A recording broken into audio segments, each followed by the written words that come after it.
Hey, what is up, everyone? It's Rich. All right, welcome to 10 Minutes with the Legends Edition. Today, we're going to do Adam Hughes. I'm excited. Adam is very, very worthy of this title, legend. Honestly, as I get into the video and explain and talk about Adam's career a little bit, you're going to understand even more why he's a really great choice. But anyway, let's get full screen mode because how much time do we have? We only have 10 minutes. We got to hustle. This will definitely go over. I have one extra row of images, so this will probably be close to 20 minutes, honestly. But he's worthy of it. So the reason that I believe that Adam is a legend, I feel like I'm writing an essay for school. Therefore, no, but Adam is highly, highly influential in comic books and has been for a long time. Uh, and not only is he influential in comics, he's influential to like the best of the best. I feel that Frank Cho was definitely influenced by Adam, Jorge Jimenez, Clay Mann, Jolie Jones. I mean, you could just run down the list of anybody who's gotten really good at comics and had a decent amount of success. Generally, they've incorporated a little bit of Adam Hughes somewhere in their work. Now, as I always say, Adam wasn't created in like a vacuum.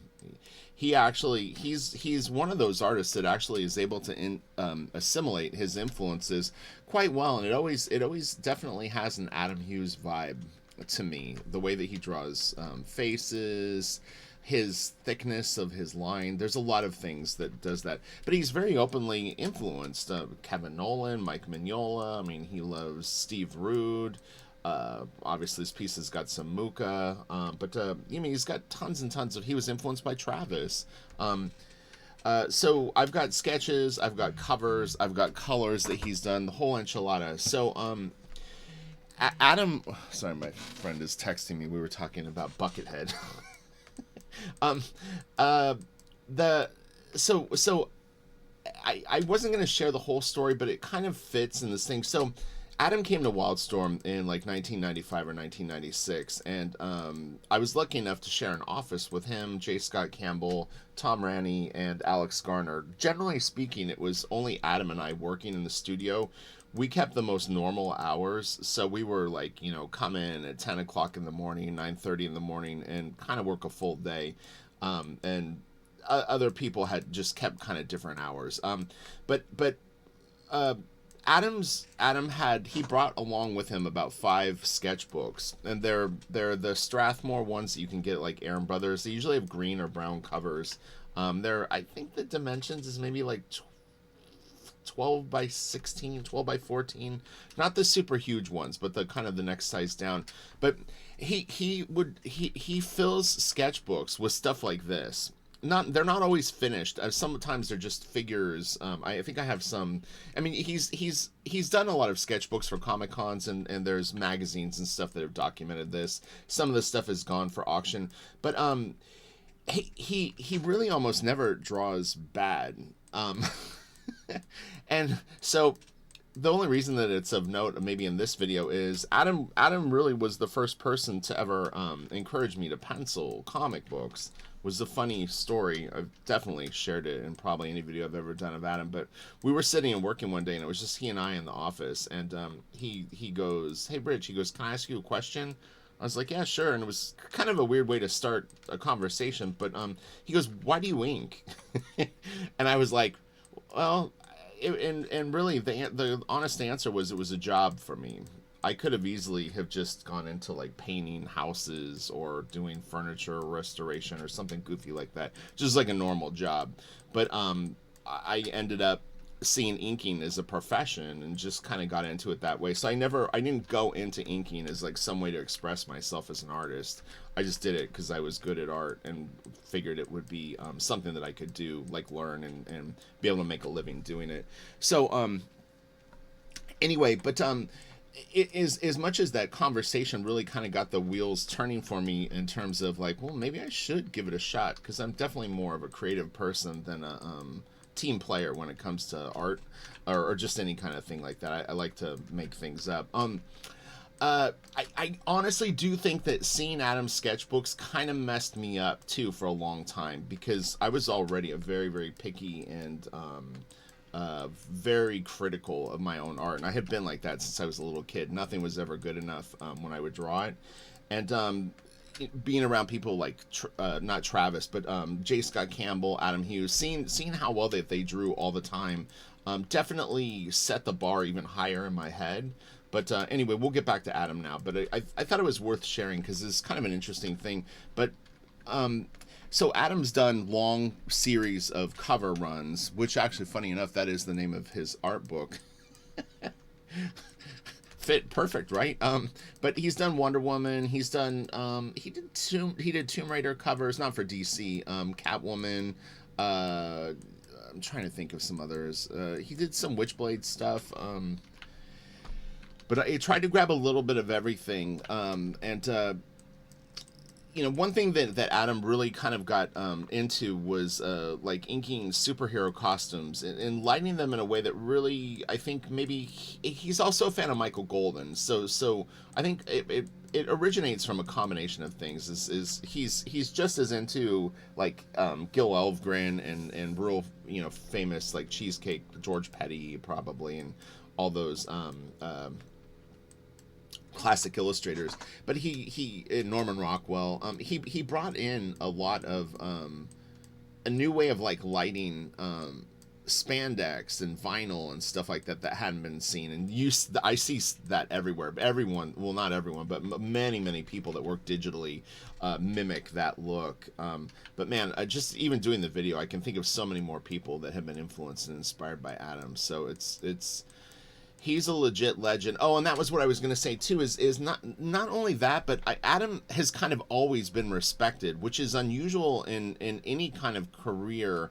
To be so extraordinarily respected that you're almost like you do a couple of years worth of work and you're already that far along in people's minds. That they've already put you in the A category. You're already an A-lister. Adam has been an A-lister ever since I've been aware of his work, and that's now 27 years. So again, why I believe that he's a legend. And now I'll tell you some fun personal stories about Adam. Adam is very, very smart. He would blush with me saying this, but he is. He's a very, very intelligent guy.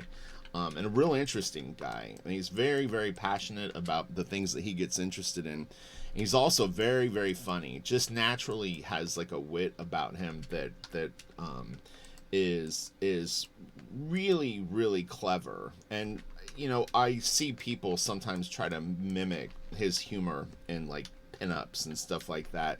They just don't they just don't do it the way that Adam does. Adam is really, really sharp and fast, and he's able to combine ideas real quickly and generally and have a funny point of view on them.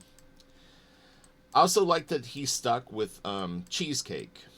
He enjoys drawing cheesecake. There's nothing wrong with sexuality and having a little fun. He doesn't do it in any kind of mean-spirited way.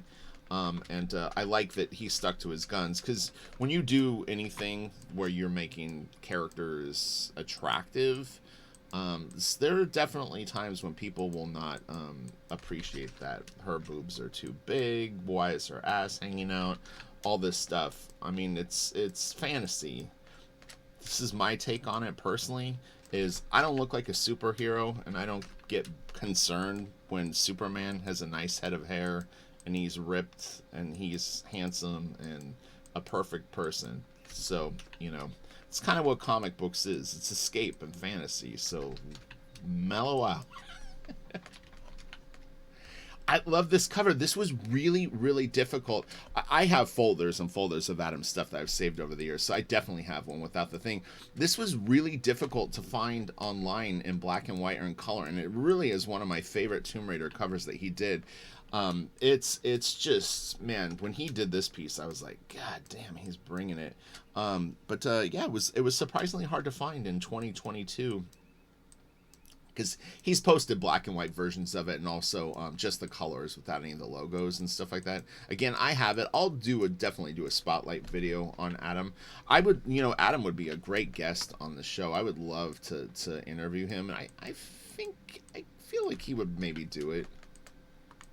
he's always super super nice to me. We see each other at the con. He's always just I think that we got along well, so it's cool, you know. But yeah, we shared an office together for a year. It's really kind of cool. One of the I mean, a lot of amazing experiences of WildStorm for sure, but that was unexpected because I had been J. Scott Campbell and I had shared an office for a while, so we'd maybe been together for a little over a year at that point, and then to all of a sudden have this other artist come all the way from Georgia out to San Diego, basically just to do a book. Really, it was, they wanted to make sure that Adam would complete the project, so they're like, "Look, we'll get you an apartment. You can come out to La Jolla and live for a year." And yeah, and so he ended up in our office. It was great. So when I mentioned those sketchbooks that he had, this Luke is great. He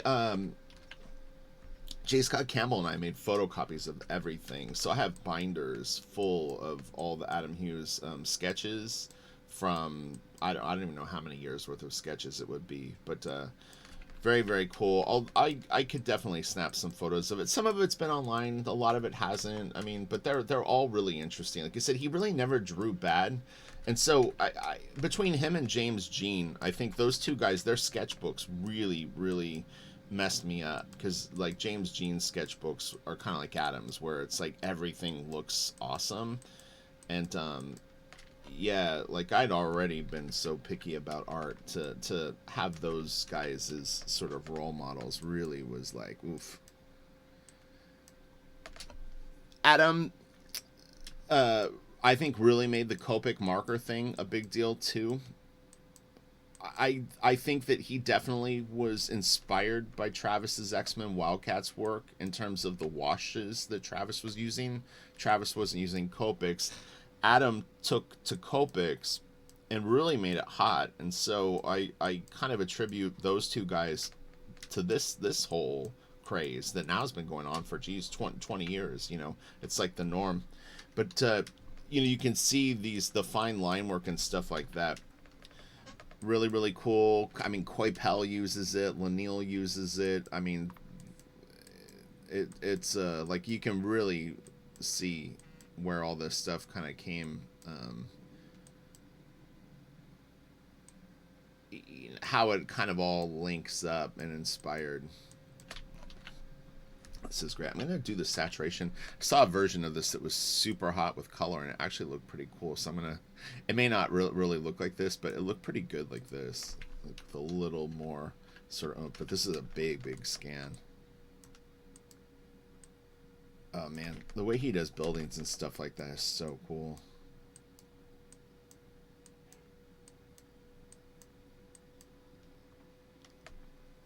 Man, this is a great piece.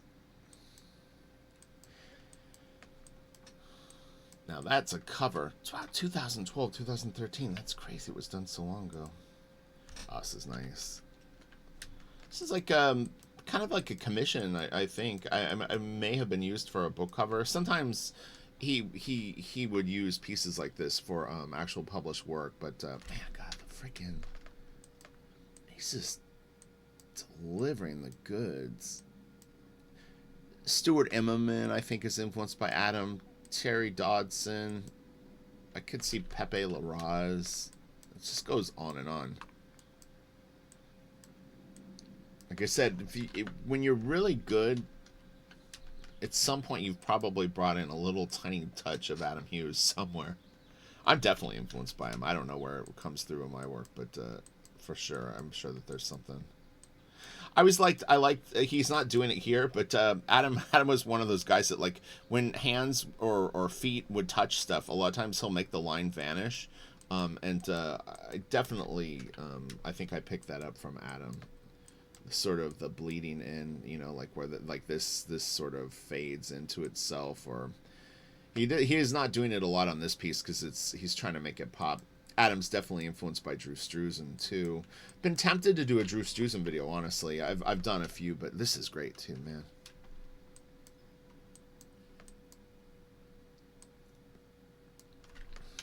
Bigger is better. Zoom it, Busta. Yeah. Oh, man, he's so good.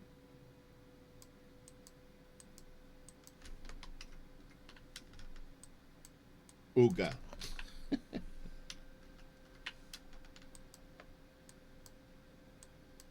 He has a real passion for all the characters too. That was one thing that I really liked about Adam is he loves the characters that he draws. I mean, really loves them. He's got such an affinity for all these characters, and it's just when he's drawing them, it's really like a love letter to the characters, which is cool to see. You know what I mean? But yeah, I mean he's a real fan.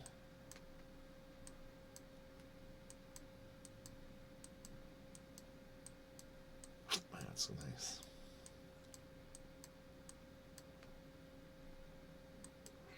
You think so too, Kitty? Okay, thank you. Sun's coming out. She's letting me know. Sunshine makes my cat happy. Oh, right. Nightwing getting beat it up. Black and white. Oh yeah, these are off Heritage. I don't know why they were showing the color, unless maybe there was a print. Maybe they were including like a color print along with the original.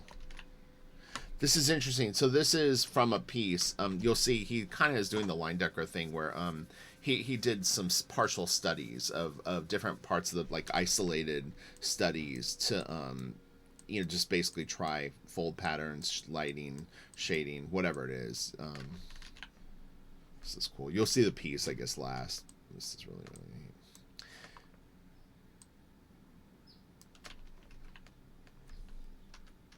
This is the color version of the piece. Oh man, this is so good.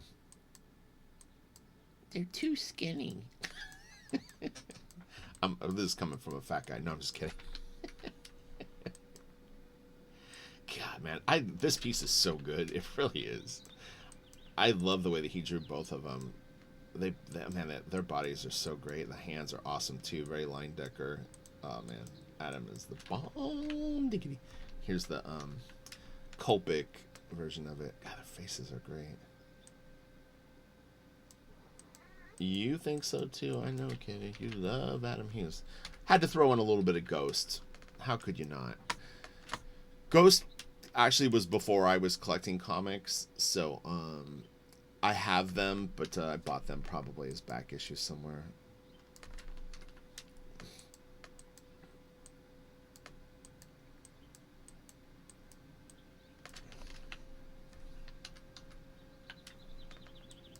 This is one of his sketchbook covers. His his sketchbooks are great. They're so good. It's kind of one of those things that every year, if you go to like Comic Con or whatever con he's at, you got to get the new Adam Hughes sketchbook. It's kind of a must. Sorry, helicopter. So it's cool. So I guess this is kind of a montage of the other piece, but yeah, I'd never seen this before, but it's nice. The colors on this are great. I wouldn't say that he learned to color at WildStorm, but he kind of learned to digitally color at WildStorm. So I remember him spending a lot of time in the pit. This is great. I had to throw this in too. This is a real popular piece. I have the comic of this. This is Jason Martin inks, that was really cool. Yeah, I'm gonna make sure. Really fantastic piece. This was a cover for the Dirty Pair. Well worth getting. It's a little bit of a cardstock cover, but man, it's a great piece. The bike is just awesome. God, man, it's so good. I love this. The heat totally affecting how you look at it. Oh man, it's such a nice touch.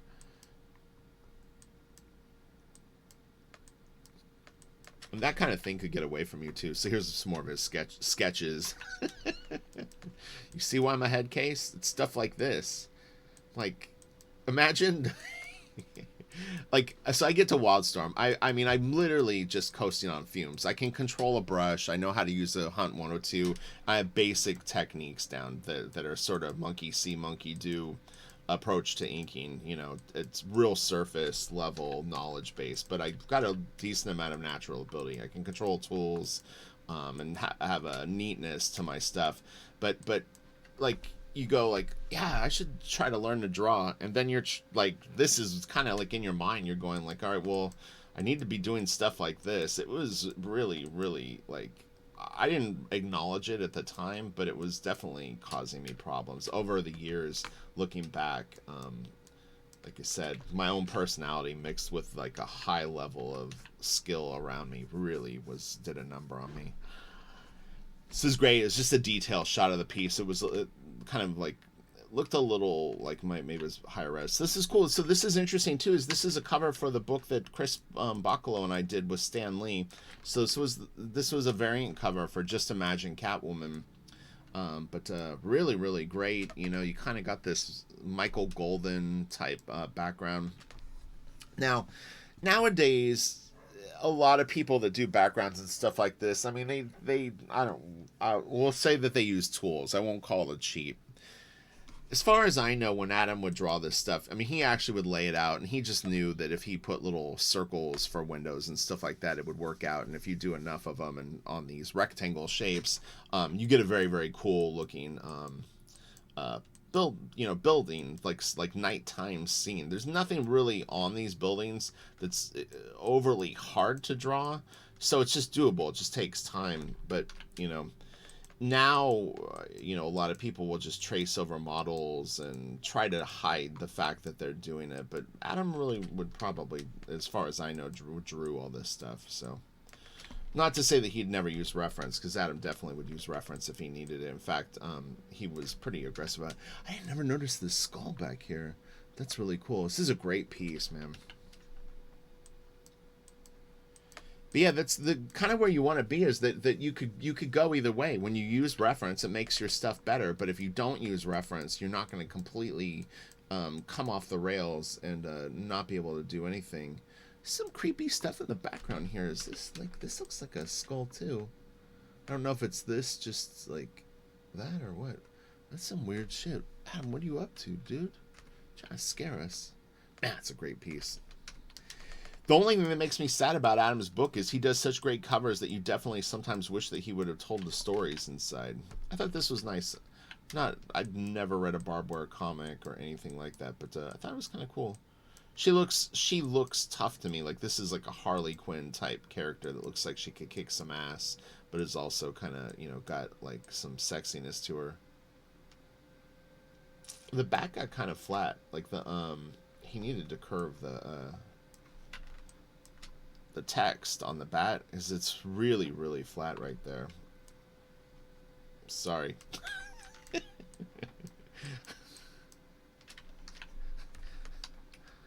What I see, I see. This is great. A friend of mine owned this original. I believe he still does, but he may not. But the black and white. But man, this is a great piece. I think this one kind of kicked Travis in the butt a little bit, because Travis did a Scarlet Witch a little bit after this and really went nuts with the cape. And I saw someone recently, I don't remember if it was Mark Brooks or Frank Cho, but someone did a Scarlet Witch piece, or I think it was one of those characters, or I think it was Scarlet Witch. They went nuts with the cape, and I know for a fact that it's got to be based on that. His Yoda's great. Yeah, imagine you've got a sketchbook full of stuff like this. Like, this is about as loose as he ever gets. I mean, in terms of, like, you know what I mean, unfinished or whatever. Like, they're always rock solid. Awesome Chewbacca. Fun piece, really. So I guess there are dice. It was funny. I saw something the other day, and there was dice. And I don't know why. I just never noticed it. Gen 13. This is probably the collected edition of Ordinary Heroes. Maybe a trade cover. It's real nice, but this was the project that he was working on when he was at WildStorm. And then he started X-Men Wildcats, I'm nearly sure, when he was at WildStorm, because they definitely have some sketches and stuff like that from it. Or I feel like he did. Maybe I'm wrong. These are great. So these are, I guess, for statues. Man, so cool. Let's use my stylus. My mouse is like not behaving. This is great. This is a long 10 minutes. I said, I knew I grabbed like an extra, I don't even know, 10 or 12 pieces, so I knew it would go over. Here's a little bit more of a sketchbook. This is kind of like I said, this is about as loose as you'll see him get with things, you know, where it's like he does little isolated studies, but they're all really good. That's the thing. Even if they're off and he didn't really nail exactly what he was going for, this is not connected with this. These are two different drawings. They're just close to each other, but this is its own thing. Yeah, I mean, like, he may not have gotten exactly what he wanted out of it, but in terms of just like having fun looking at them, they're all like this, pages and pages of it, hundreds of them. So insane, so good. This was really cool.